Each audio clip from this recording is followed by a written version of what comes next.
Bonjour à tous, voici le cours du chapitre P6 sur le mouvement dans un champ de gravitation.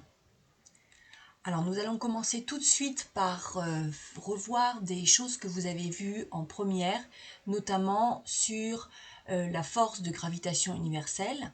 Et donc vous me faites l'exercice numéro 2, page 270, vous mettez sur pause et puis on corrige juste après. Bien, alors on vous demande d'exprimer la force de gravitation exercée par la Terre sur la Lune.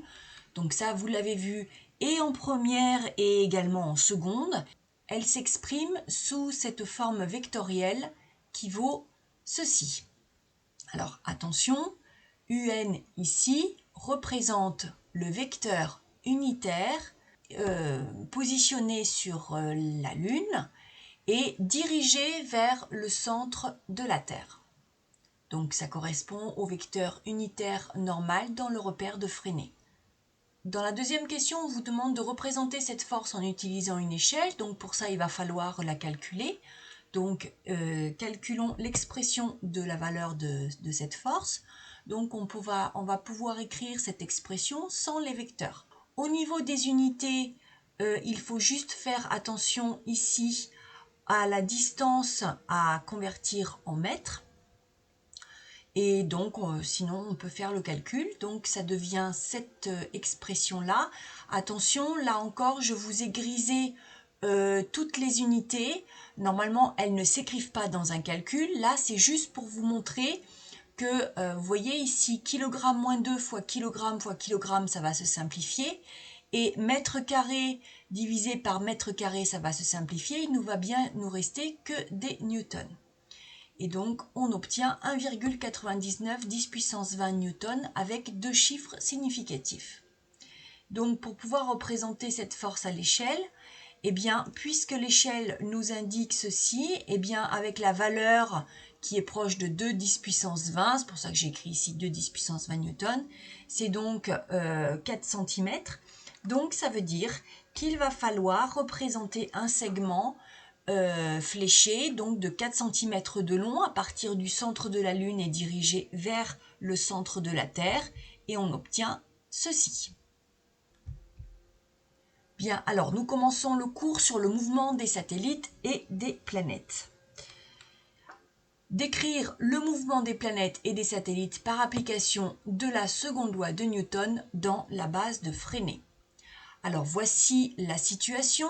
Nous avons un satellite que je vais appeler grand S de masse petite ms qui est en orbite autour de la Terre à une altitude petit h qui vaut 36 000 km. L'hypothèse est la suivante, c'est que l'orbite du satellite est circulaire. Voici les données de la masse de la Terre, du rayon terrestre ainsi que de la constante de gravitation universelle. Bien. Alors la première chose que l'on vous demande, c'est d'établir l'expression du vecteur accélération petit a. Donc ça, on va le faire ensemble au début. Le système étudié, je vous rappelle, dès que vous êtes en mécanique, c'est toujours pareil. Système étudié, référentiel, éventuellement base de Fresnel si on en a besoin, bilan des forces, seconde loi Newton. C'est toujours la même chose. Donc on y va. Système étudié ici, c'est le satellite. Le référentiel, on va se placer dans le référentiel géocentrique, c'est-à-dire centré par rapport au centre de la Terre qui est supposé galiléen. Alors pour le repère ici, on va utiliser la base de Fresnel qui est, je vous rappelle, le repère utilisé dès que vous avez un mouvement circulaire. C'est beaucoup plus facile. Donc qui est lié au satellite. Donc voici la base de Fresnel. Ici le vecteur unitaire normal et ici le vecteur unitaire tangent. Donc ensuite on fait le bilan des forces. Eh bien le satellite ici n'est soumis qu'à la force d'attraction gravitationnelle exercée par la Terre et qui est collinéaire donc à UN. En ce qui concerne les autres forces d'interaction gravitationnelle exercées par la Lune ou par le Soleil, elles sont tout à fait négligeables lorsque le satellite est un satellite terrestre. Donc ici, voici son expression et sa représentation. Donc l'expression, c'est celle-ci. N'oubliez pas, la force est dirigée donc vers le centre de la Terre, donc selon la normale de ce vecteur unitaire. Donc voici pourquoi on a cette expression-là, avec petit r étant la distance entre donc le centre de la Terre et le satellite, c'est-à-dire ici la valeur de RT plus ici l'altitude petit h. Juste pour rappel, on peut aussi écrire l'expression de cette force d'interaction gravitationnelle comme étant le produit de la masse du satellite multiplié par le vecteur champ de gravitation dû à la Terre. Cela veut donc dire, si on veut que ces deux expressions soient égales, eh bien que ce champ peut s'écrire sous cette forme-là. Bien, revenons à cette expression première. Eh bien, on peut appliquer maintenant la seconde loi de Newton qui nous dit que la somme des forces extérieures appliquées au système, donc au satellite, est égale au produit de la masse du satellite multiplié par son accélération. Or, la seule force qui s'exerce sur le satellite, c'est la force d'interaction gravitationnelle exercée par la Terre sur le satellite. Donc, si on reprend l'expression que l'on a vue précédemment, on peut écrire cette égalité. Vous voyez là que l'on peut simplifier cette expression par la masse du satellite et donc il vient que l'accélération, c'est la constante gravitationnelle multipliée par la masse de la Terre divisée par la distance qui les sépare au carré, multipliée donc par le vecteur unitaire normal UN. Donc, cela veut dire que l'accélération est centripète et collinéaire à UN et donc elle est dirigée vers le centre de la Terre. Si on devait représenter l'accélération A, eh bien on ferait une flèche qui part de S et qui est dirigée dans le même sens que UN ou que F de T sur S. De toute façon, ces trois vecteurs ont tous même direction et même sens.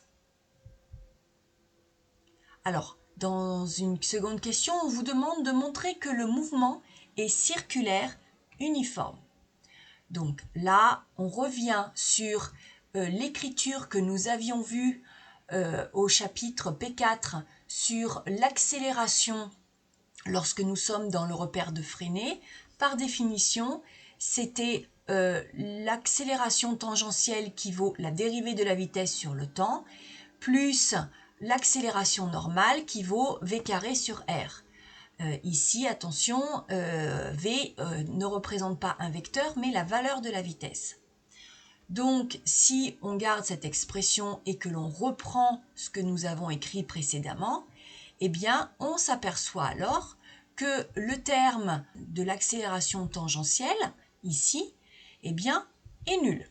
Donc, si la dérivée de la vitesse par rapport au temps est nulle, bien, ça veut dire que la vitesse est une constante, car en effet, quand on dérive une constante, eh bien, on obtient quelque chose de nul. Donc, on peut en conclure que la vitesse est constante, donc elle ne varie pas. Cela veut dire que le mouvement est uniforme. Ensuite, on vous demandait quelle est l'expression de la valeur de la vitesse du satellite. Donc ici, je reprends à nouveau mes deux expressions du vecteur accélération. Je vais comparer ces deux expressions. Je m'aperçois alors que cette expression donc est égale à celle-ci. Ça veut dire que l'accélération normale est égale à ce terme-là. Donc je l'écris et je vais sortir V de cette expression en prenant la racine carrée. Et voici donc l'expression de la vitesse du satellite lorsque il est situé à une distance petit r du centre de la Terre. Donc vous voyez que cette vitesse ne tient pas compte de la masse du satellite, mais n'est due qu'à la masse de l'astre attracteur, ici la Terre, et la distance qui les sépare.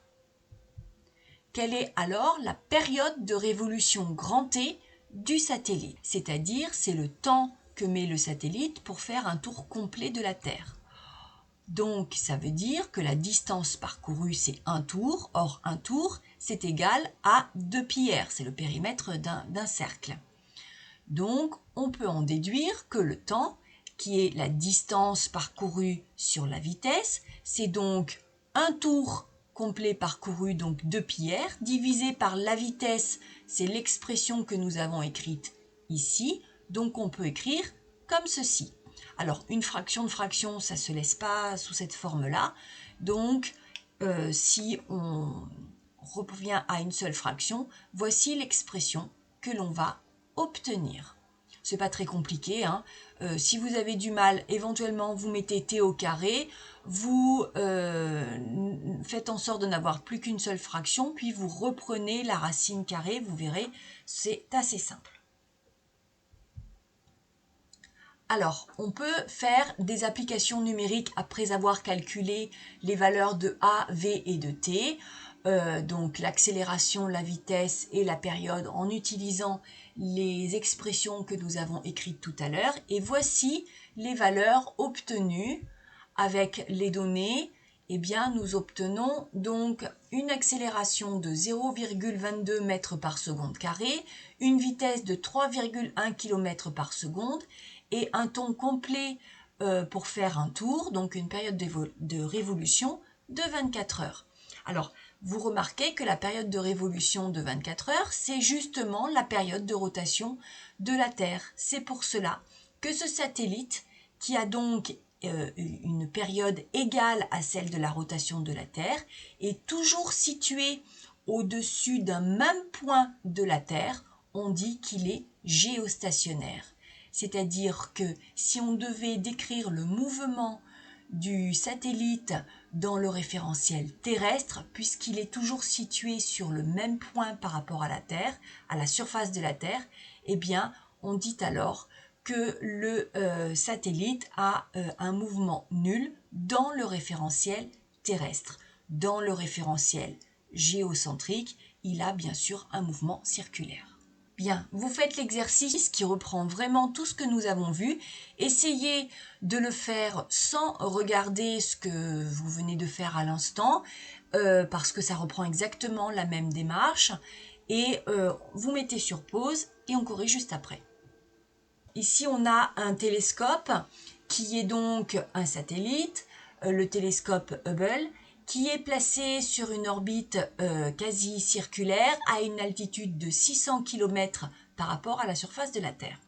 On vous dit, par application de la seconde loi de Newton, déterminer les coordonnées du vecteur accélération du centre de masse dans le repère de Freinet lié au référentiel géocentrique.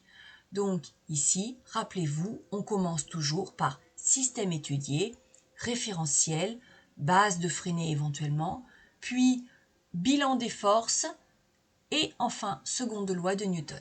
Alors c'est parti. Donc ici le système étudié, c'est le satellite Hubble grand H de masse petit m h.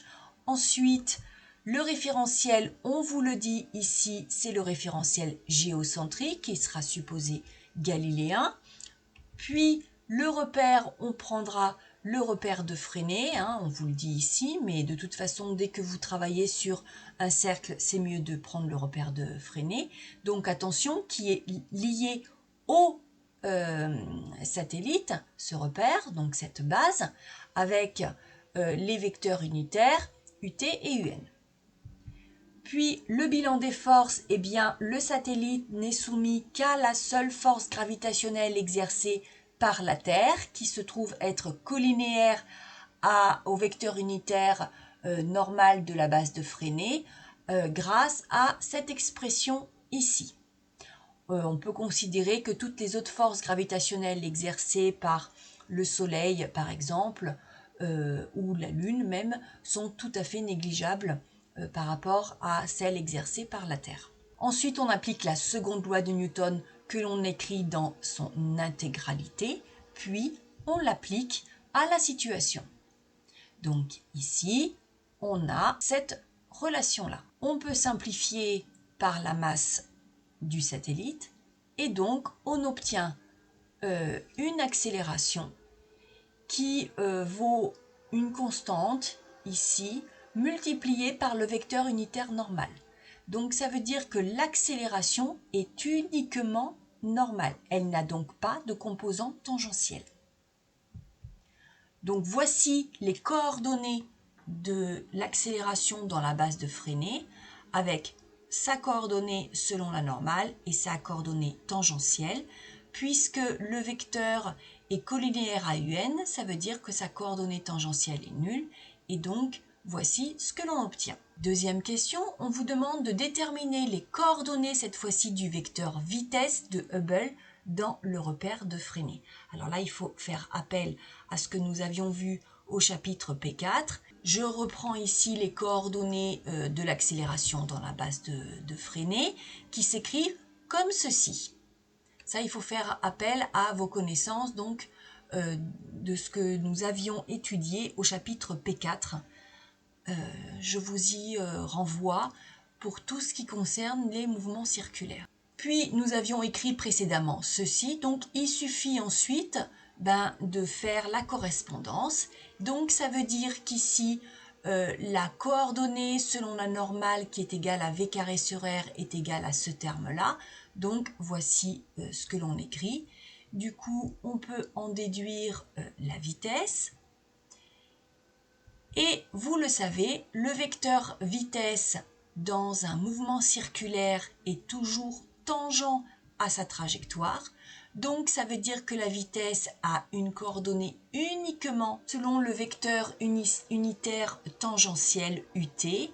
Donc cela signifie que cette vitesse qui est uniquement tangentielle vaut donc ce terme-là parce que la coordonnée normale est nulle. Et enfin, troisième question, on vous demande de calculer la valeur de la vitesse. Donc je reprends ici la valeur de la vitesse qui est égale à la racine carrée de sa composante normale au carré plus sa composante tangentielle au carré. Ça c'est Pythagore qui nous le dit. Et donc, comme cette valeur est nulle, eh bien en fait c'est uniquement la valeur tangentielle qui vaut donc ce terme-là que nous avons vu précédemment. Alors on va pouvoir passer à l'application numérique. Ici, il faut faire attention aux unités, notamment pour le rayon terrestre, ainsi d'ailleurs que pour l'altitude, qui nous sont données en kilomètres, et donc il va falloir les convertir en mètres. Donc voici ce que ça donne en reprenant cette expression ici. Là, je vous ai juste mis les unités en gris uniquement pour vous montrer qu'on est dans les unités du système international. Mais bien sûr, dans un calcul, il ne faut pas les écrire. Et donc, on obtient une vitesse de 7,56 10 puissance 3 mètres par seconde, c'est-à-dire encore 7,56 km par seconde pour la vitesse donc du télescope Hubble dans le repère géocentrique. Vous mettez sur pause cette vidéo, puis vous allez voir celle-ci, qui est la vidéo de votre livre, et on se retrouve juste après. Bien, nous passons à la dernière partie sur les lois de Kepler, qui permettent de décrire le mouvement des planètes et des satellites. Et on va parler tout d'abord de la première loi de Kepler, qui est la loi des orbites. Eh bien, dans le référentiel héliocentrique, par exemple, le trajectoire d'une planète, donc de notre système solaire, sera une ellipse dont le Soleil est un des foyers. Alors, qu'est-ce que c'est ? Une ellipse, donc ça a cette forme-là, et donc la trajectoire d'une planète, de n'importe quelle planète, est une ellipse, donc elle poursuit ce chemin-là, et le Soleil est situé ici. Alors bien sûr, là c'est exagéré, hein, mais on peut avoir des situations comme ceci. Et donc le Soleil n'est pas au centre de l'ellipse, mais on considère qu'il est ce qu'on appelle un foyer, sachant qu'il y a un deuxième foyer. Alors bien sûr, à la position de ce deuxième foyer, il n'y a absolument rien dans notre système solaire. C'est un point imaginaire qui se situe donc à égale distance ici au niveau, donc cette distance-là et cette distance-là sont égales, ou alors on peut dire aussi que le Soleil et le deuxième foyer sont symétriques par rapport donc au centre de ce grand axe. Cette loi, bien sûr, est à transposer dans n'importe quel référentiel adapté au mouvement des satellites. Par exemple, si je reprends l'exemple tout à l'heure que nous avons vu dans l'exercice précédent, eh bien, je peux considérer que le référentiel adapté pour y étudier Hubble, qui est un satellite de la Terre, serait l'utilisation du référentiel géocentrique par exemple. Alors, si je reprends le cas d'une ellipse, eh bien, si j'ai cette planète M qui décrit donc une ellipse par rapport au Soleil, sachant que le Soleil occupe un de ces deux foyers ici. On appelle le grand axe, ici, cette distance qui vaut par définition 2A. Donc, en fait, A, c'est le demi-grand axe.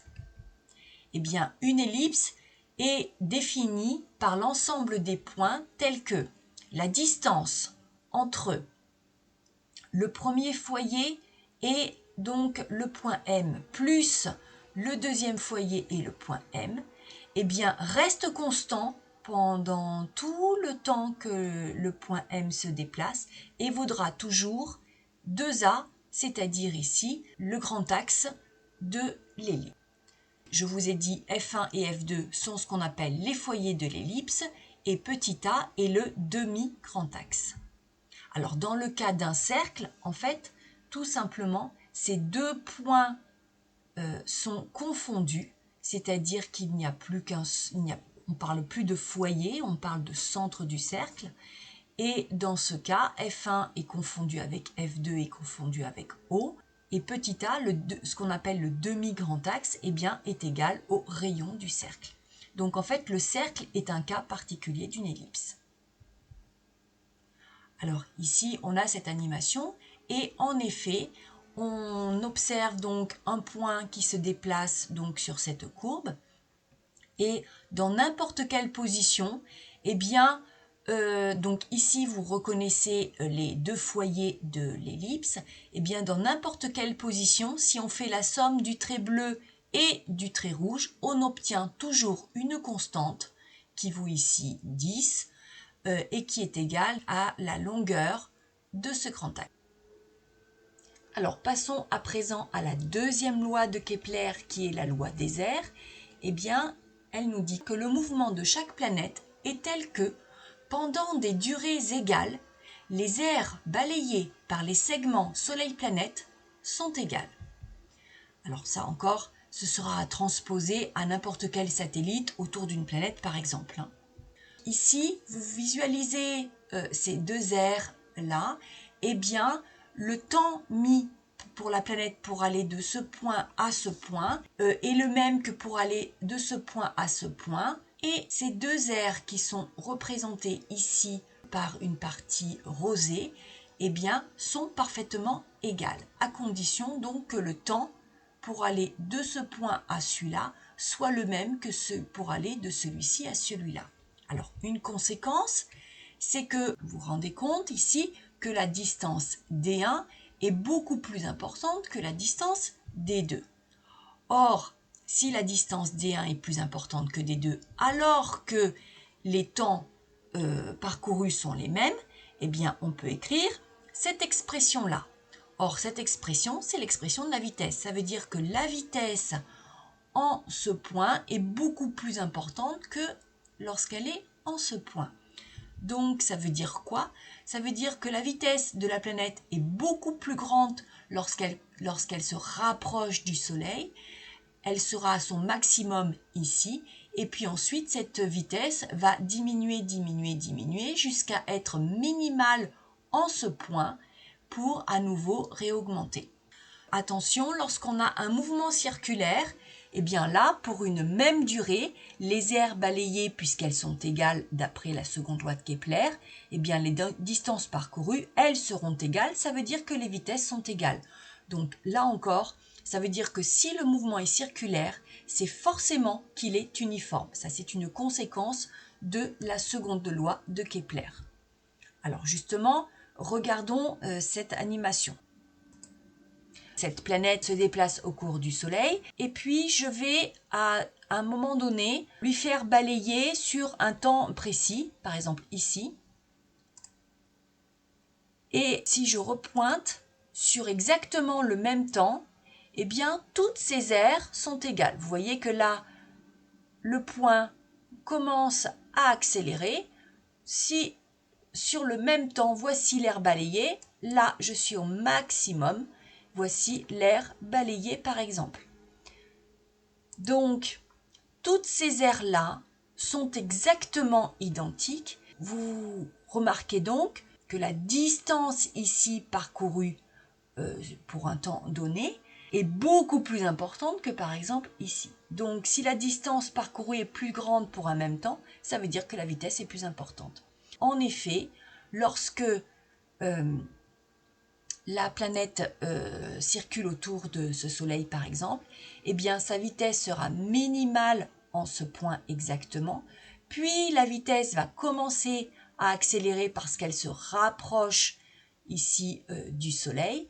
Cette vitesse augmente, va être de plus en plus importante jusqu'à être maximale exactement en ce point, puis à nouveau, eh bien, la planète s'éloigne du Soleil et donc sa vitesse diminue sur toute cette partie-là, puis on va augmenter sur toute cette partie-là, etc., etc.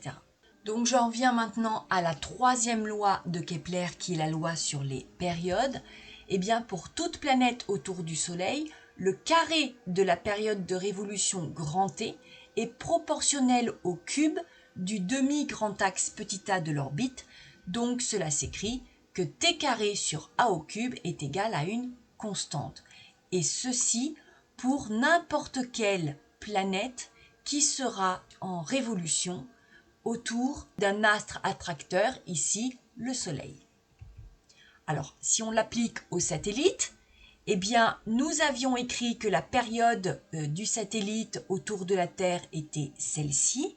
Eh bien, si on met au carré, si on élève au carré et qu'on bascule le R3 ici sous la barre de fraction, on obtient ceci. Et ça, c'est bien une constante, puisque vous avez ici une constante, grand G c'est une constante, et donc seule la masse de l'astre attracteur ici de la Terre intervient.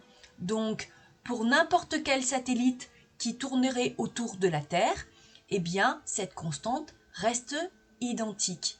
Attention, si T augmente, il faut que R augmente aussi.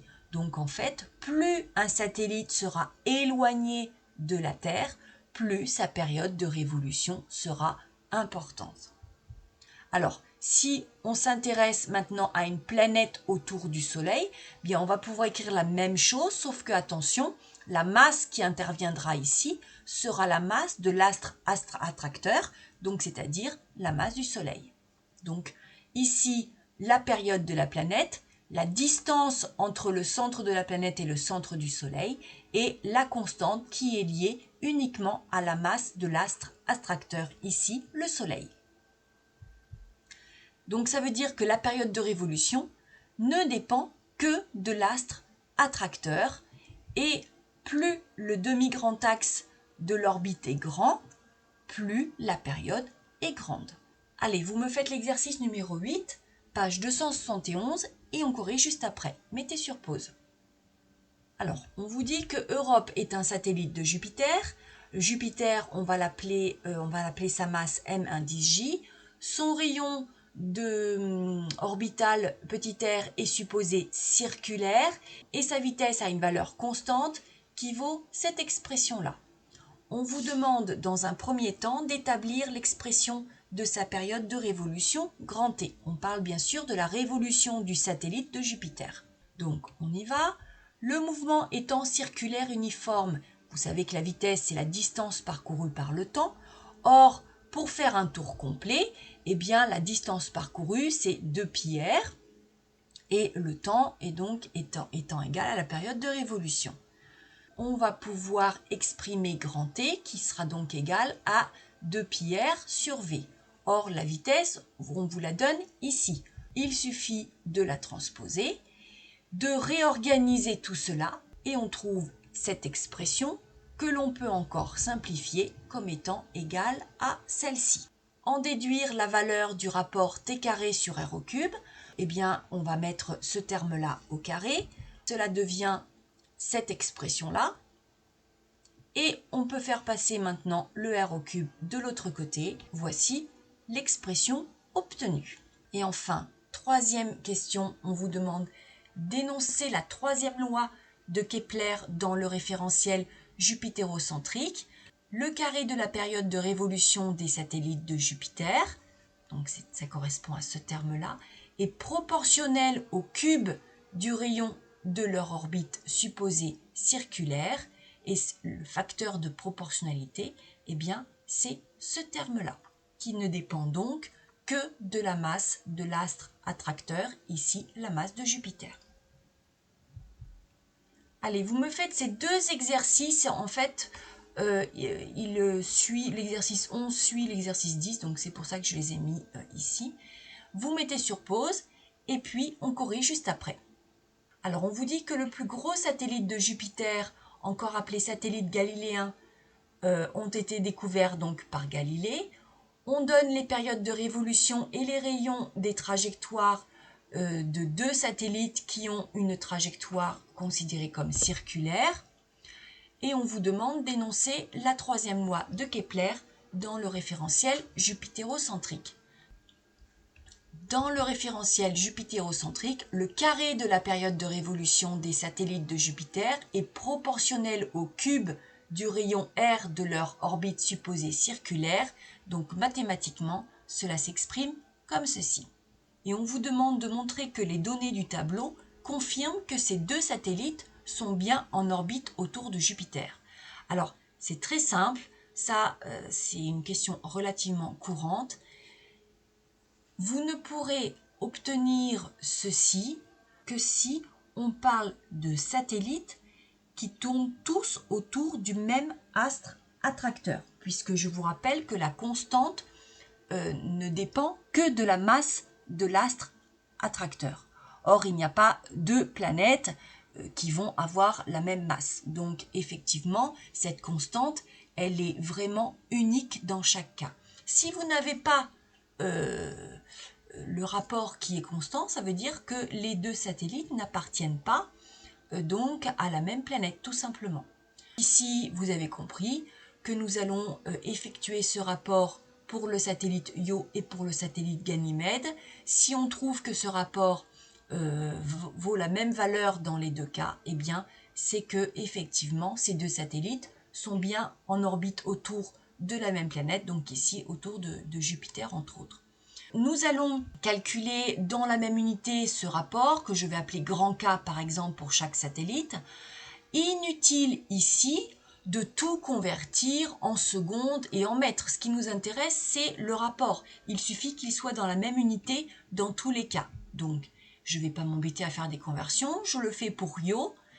Attention, vous allez obtenir un chiffre avec 3 chiffres significatifs, mais quelle en sera l'unité? Vous avez au numérateur des jours au carré et au dénominateur des kilomètres au cube. Donc, voici l'unité des jours carrés, kilomètres moins 3. On fait la même chose pour Ganymède et on trouve exactement la même valeur. Eh bien, puisque cette constante est la même pour les deux, eh bien, c'est que la troisième loi de Kepler est vérifiée et donc ces deux satellites orbitent bien tous autour de Jupiter. Et on peut passer maintenant à l'exercice numéro 11 qui reprend les données précédentes. Europe, on vous dit, est un satellite de Jupiter dont le rayon petit r vaut 6,71 10 puissance 5 km. Et en exploitant les données précédentes, eh bien, on vous demande de calculer la période grand T de révolution pour ce satellite Europe. Ici, d'après la troisième loi de Kepler appliquée au référentiel jupiterocentrique, on peut écrire que, en prenant par exemple le satellite Ganymède, la période au carré de Ganymède divisée par son rayon orbital à la puissance 3 sera égale à la période au carré pour Europe divisée par son rayon orbital puissance 3. Je vais extraire donc la grandeur recherchée, à savoir la période, puis je vais en prendre la racine carrée. J'obtiens cette expression-là. Je n'ai plus qu'à faire le calcul. Ici, est-il besoin de faire des conversions? J'ai un rayon au cube divisé par un rayon au cube, donc il suffit que ces deux rayons soient dans la même unité et l'unité va se simplifier. Et si je garde ici la même unité que cette période, eh bien j'obtiendrai la même ici. Donc je n'ai pas besoin de faire du tout de conversion. Ce que je fais ici, et on obtient 3,55 jours pour la révolution d'Europe autour de Jupiter.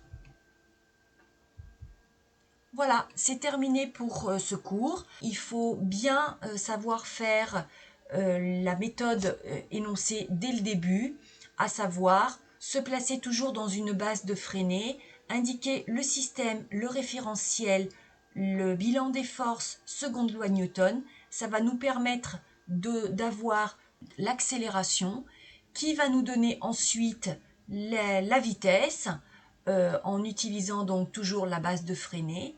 Puis, à partir de la vitesse, on peut en déduire la période de révolution et enfin utiliser les 3 lois de Kepler. Voilà, j'espère que vous avez bien tout compris. N'hésitez pas à noter vos questions et on en reparle au prochain cours. À bientôt!